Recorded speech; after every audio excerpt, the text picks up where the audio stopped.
صلى عليك الله يا خير الورى تعداد حبات الرمال وأكثرا صلى عليك الله ما غيث هما فوق السهول وبالجبال وبالقرى فوق السهول وبالجبال وبالقرى يا خير مبعوث بخير رسالة للناس يا خير الأنام وأطهرا نفدك بالأرواح وهي رخيصة ونحارب الغرب الدنيء الأغبرا.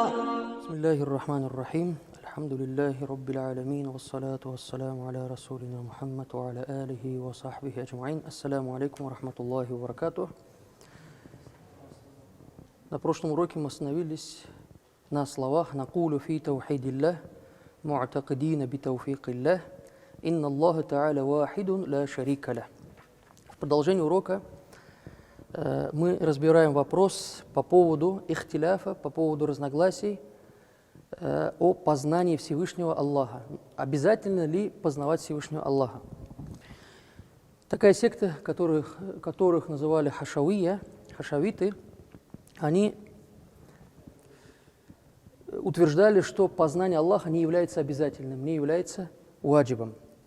Но люди, которые отдали себя изучению науки, среди исмаилитов, исмаилиты – это часть, то есть выходцы из шиизма, они утверждали, что можно познать Всевышнего Аллаха только по научению безгрешного имама. Но что же касается джумхуруль муслимин, большей части мусульман, все утверждали, что познание Всевышнего Аллаха – это ваджиб, это обязанность, мы должны познавать Всевышнего Аллаха. Помните, мы же читали аят «Вама халяктуль джинна валь инса илля лиябудун». Я ведь создал джиннов и людей лишь только для того, чтобы они мне поклонялись. И в тафсирах пишется «лиябудун лиярифуни», чтобы они познали меня. То есть цель и смысл создания человека и того, что он есть в этом мире, познать Творца Вселенной, затем, уверовав, поклоняться Ему. И вот большинство мусульманских ученых утверждали, что познание Всевышнего Аллаха – это ваджиб, но разногласие было лишь в том, в пути познания и в уровне познания. Например, часть из ахли сунна, то есть ахли тасаввуф, люди тасаввуфа, люди тариката говорили, что маарифат, познание Всевышнего Аллаха, что это такое? Они говорили, что это усердие и внутреннее очищение, усердие и очищение, которые должны подготовить человека к различным состояниям, ахваль, знаниям и познанию, и не поддающемуся описанию человеческим разумом. То есть такие состояния есть, которые человек не может описать, не может объяснить. И вот на пути познания эти люди опираются на ощущения и переживания заук. То есть бывает же познание тоже несколько видов. Есть познание, например, называется айнуль якин, когда человек знает, как будто бы он это видел, да? То есть есть знание как ильмуль якин, когда человек знанием знает, и есть хаккуль якин, когда он полностью это познал. Ну, например, какой можно пример привести? Вот сейчас мы выйдем из мечети и увидим, за зданием будет идти дым. Знанием ильмуль якин, мы понимаем, что там огонь, костер, дым идет. Когда мы обойдем здание, мы увидим этот костер издалека, и это наш уровень познания будет уже называться айнуль якин. Мы увидели это глазами и уверены. Но когда мы подойдем к самому костру, погреем руки, или тушить будем, если там что-то плохое, если просто огонь, костер, там что-то жарит, подойдем, погреем руки, почувствуем теплоту, то есть это знание, уровень будет хаккуль якин. У нас уже не может быть никаких сомнений, что это огонь, это огонь. Понятно? И вот есть такие вещи, которые трудно объяснить. Ну, например, как объяснить слепому, что такое красное? Человек с детства никогда ничего не видел, ты ему говоришь, вот зеленое. На что это похоже? То есть это бархат или что это? То есть как это? То есть невозможно же объяснить ему. Или как человек, который никогда не ел ничего сладкого, не ел меда, ему сказать, что такое мед. Вот объясни, каков он на вкус. Ты говоришь, сладкий, но он сладкого ничего не пробовал. Говорит, ну вкусно это. Ну как мясо, что ли, как шашлык? Нет, по-другому вкусно. То есть невозможно будет объяснить, и поэтому люди тасауфа сказали, что мы будем познавать через заук. После того, как человек дошел до определенной степени, он познает. И также есть путь истидляль. Путь истидляля, он более распространенный, когда человек посредством изучения доводов познает то или иное. Ну, это можно назвать илм аль-якин, знание такое. Конечно, эта степень, она... то есть человек не так убежден, когда он увидел. Ну, скажем, представим человека, который знает о ангелах, и у него нет сомнений. Но человек, который увидел ангела, то есть у него же уровень познания будет совершенно другим. И отсюда мы понимаем некоторые фразы, такие фразы, как, вот, например, говорил Али, радаллаху ан, что если бы мне показали джаннат, джаханнам, показали бы ахират, мой иман бы не изменился. То есть уровень моей веры, он бы не поменялся, не стал бы выше, лучше, сильнее, то есть каким бы эпитетом мы это ни назвали, не изменился бы. То есть настолько сильна была его вера. И отсюда мы понимаем, насколько это, какова была у него степень. Всевышний Аллах Субхану Тааля говорит, «Санурихим аятина фил афаки ва фи анфусихим хатта ятабайяна лахум аннаху л-хак». И мы покажем им наши знамения, которые будут во внешнем мире, внутри их, в самих людях, хатта ятабайяна лахум, пока им не станет ясно, не прояснится, что аннаху, что он Коран, хак, является истиной. Поэтому в этом мире есть очень много знамений, и внутри нас самих, и внешних знамений, которые мы должны...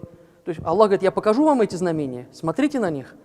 Следовательно, вот этот тарик истидляля, мы должны по нему идти, мы должны размышлять, делать тафаккур, и в хадисе говорится тафаккуру са хайру мин ибадати сана. Час размышления, тафаккура о Всевышнем Аллахе, это лучше, чем год поклонения. Были асхабы, радаллаху анхум аджмаин, когда они встречали друг друга и говорили, давай, тааль, пошли, ану'мину билляхи саа, мы с тобой будем верить в Аллаха час. То есть верить в Аллаха час, это не значит, что у них не было веры. Это означает, что они собирались и говорили о таухиде, говорили о единобожии, говорили о вопросах веры, усулюддин. И есть примеры степеней познания, вот этого тарика истидляля, познания Всевышнего Аллаха, мы можем увидеть из истории Ибрахима, алейхиссалям, из истории, о которой сказал Всевышний Аллах. Первая его степень – это когда он изучал сам в себе. И в Коране говорится, «Фалямма джанна алейхи лейлу раа каукаба, каля хаза рабби, фалямма афаля каля ла ухиббу л-афилин». Ибрахим, алейхиссалям, он был еще не взрослым, он был ребенком. И вот однажды ночью он искал Господа, каков мой Господь, кому я поклоняюсь. И когда настала ночь, он увидел звезды, прекрасные, красивые звезды, и он сказал, «Хаза Рабби», это, наверное, мой Господь, это Господь. Но когда они ушли, закатились, ушли, пропали, он сказал, «Я не люблю уходящих». То есть мой Господь не может поменять свое состояние, он не может уйти, он не может быть слабым. И здесь у него есть такой путь истидляля, он начал понимать, Ибрахим, алейхиссалям, что Аллах превыше этого. То есть Господь не может быть таким, Он не может быть, то есть в одно время показаться, а потом потерять свои какие-то качества. То есть размышлял. Второй его путь, когда он его состояние, второе его состояние вместе с отцом. И он говорит, «Я абати лима та'буду, ма ла ясмау, ва ла юбсиру, ва ла югни анка шай'a». Я отец, о отец. Почему ты поклоняешься тому, мы знаем, что его отец, он изготавливал идолы и продавал, то есть этим занимался. Говорит, как ты можешь поклоняться тому, что не слышит, что не может тебя видеть и не может принести тебе никакой пользы? Как ты можешь этому поклоняться? Опять же разум, опять путь истидляля. Третье его состояние вместе с его народом, и говорится в Коране, فَجَعَلَهُمْ جُذَاذًا إِلَّا كَبِيرًا لَهُمْ لَعَلَّهُمْ إِلَيْهِ يَرْجِعُونَ. Ибрахим, алейхиссалям, разбомбил, то есть разломал все эти идолы, кроме самого большого. Может быть, они вернутся с этого пути, они повернутся с своего заблуждения. Там была история, она описывается в Коране, когда он этот топор повесил ему на шею, говорит, это он сломал. Он ничего не может делать, как он может сломать? То есть он попытался заставить людей думать об этом. Ну как ты можешь поклоняться тому, кто не может причинить тебе вреда? Когда мухи садятся на него, птицы могут то есть, изморать этот идол, и он ничего не может с этим поделать. Как ты можешь поклоняться этому? Это третье состояние. Четвертое состояние Ибрахима, алейхиссалям, его состояние и отношения вместе с Намрудом, королем того времени, правителем того времени. Когда он говорил «Рабби аллади юхи ва юмит», «Мой Господь только тот, кто может умертвить и оживить». Тогда что он сделал, Намруд? Он человека позвал, одного говорит «Умертвите», другого «Отпустите». Вот я его оживил, вот этого умертвил. Тогда он говорит «Фаинна Аллаха я'ти бишамси миналь машрики, фа'ти биха миналь магриб». Аллах Субхану Тааля выводит солнце с востока, а ты тогда сделай так, чтобы он с запада вышел. «Фабухит аллади кафар». И вот этот кафир, неверующий, он возмутился, он не знал, чего ответить. Этим путем также пользовался Муса, алейхиссалям, когда его спросили «Фаман раббукума я Муса?» «Каля раббуна аллади а'та кулля шай'ин халакаху thumma хада». Мой Господь, кто твой Господь ваш? То есть Харуну обращается к Мусе, алейхиссалям, обращаются. Мой Господь — это тот, кто дает все вещи, потом наставляет на истинный путь. Это мой Господь. Тот, который может все. Я поклоняюсь Ему. И все пророки, они использовали этот тарик, путь истидляля. Путь истидляля на вопросы таухида, на вопросы единобожия приводили далили, и Коран, он полон этим путем. Он нас учит этому, поясняет. И также в Коране говорится «Уд'у иля сабили роббика биль хикма валь мау'идатил хасана». Призывай к пути Всевышнего Аллаха с хикма, с мудростью и хорошим наставлением, прекрасным. И это в тафсире говорится слово биль-хикма, то есть эй бурхан валь-худжа, с далилем, с доказательством, с каким-либо доводом. Когда ты призываешь, используй довод, используй далиль. «Ваджадильхум биллати хия ахсан». И противоборствуй с ними в том, что лучше. И вот здесь муджадаля, это не означает, что в вопросах фикха, второстепенных вопросах, потому что они отвергали асль, основу шариата. Они вообще не верят в шариат. И это означает, что муджадаля, спор, противоборство должно быть в вопросах таухида и в вопросах нубуа, пророчества. То есть он должен признать, что пророк Мухаммад, саллаллаху, это пророк от Аллаха. Он должен признать, что Аллах, субхану тааля, он один и нет другого. وَمِنَ النَّاسِ مَنْ يُجَادِلُ فِي اللَّهِ بِغَيْرِ عِلْمِ. Среди людей есть такие, которые противоборствуют, вступают в споры, не имея на то основания, не имея знаний. И вот бывает смешно, когда возникает религиозный вопрос, и человек может говорить на твоем языке, говорит, разумный, но начинает входить в религиозные вопросы, ты понимаешь, что он ничего не понимает, он сам этого не понимает, он думает, что беседа продолжается хорошо и чувствует себя комфортно. И ты его вроде бы обидеть не хочешь, но это на что похоже? Ну, я не знаю, там, о какой-нибудь сложной физике разговаривать, там, о медицине разговаривать, ничего не понимая об этом, о философии разговаривать, не зная терминов, не зная ничего. То есть можно, конечно, что-то узнать, но выдавать какое-то мнение, говорить что-то такое серьезное, ну, это будет глупо, как минимум. И отсюда мы понимаем, из этого аята мы понимаем, что сам спор, понятие спора со знаниями – это не что-то порицаемое, это, наоборот, восхваляемая вещь. То есть спорить – это плохо. Когда люди покраснели, доходит до драки – это плохо. Плохо спорить, когда человек не имеет оснований, не имеет знаний на это. Но если грамотные люди, ученые вступают в спор, для чего? Чтобы найти истину. Чтобы найти истину, и это уже прекрасно. То есть Аллах Субхану ва Тааля повелел нам смотреть, вникать, совершать тафаккур, размышлять. Посмотрите, что есть на небесах и на земле. Посмотрите вокруг. То есть совершать зикр, совершать тафаккур. То есть тафаккур – это тоже поклонение. «Инна фи халқи самавати валь арды ва ихтиляфи лейли ван нахар ля аяти ли улил альбаб». «Инна» поистине фи халқи самавати в создании небес валь ард и земли, изменении ночи ван нахар и дня есть знамение ли улил альбаб. Улиль – это зу. Зу – это один, зуль джаляль, говорим, обладатель величия. Зу, завани и улюль. Множественное число.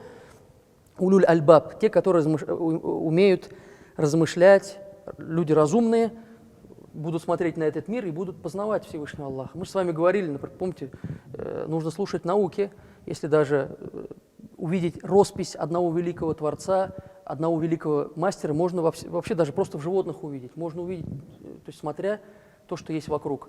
И помним, когда Имриль Кайс обиделся на слова бабушки и сказал, я, говорит, смогу привести тебе 1000 далилей доказательств Всевышнего Аллаха, зачем мне? Я и так верю. То есть, значит, у тебя было 1000 сомнений, раз ты искал 1000 далилей. Я, говорит, и так верю, повернулась и ушла. То есть иман этой бабушки, он очень сильный, у нее нет сомнений никаких. То есть зачем ей далили, если у нее нет никаких сомнений?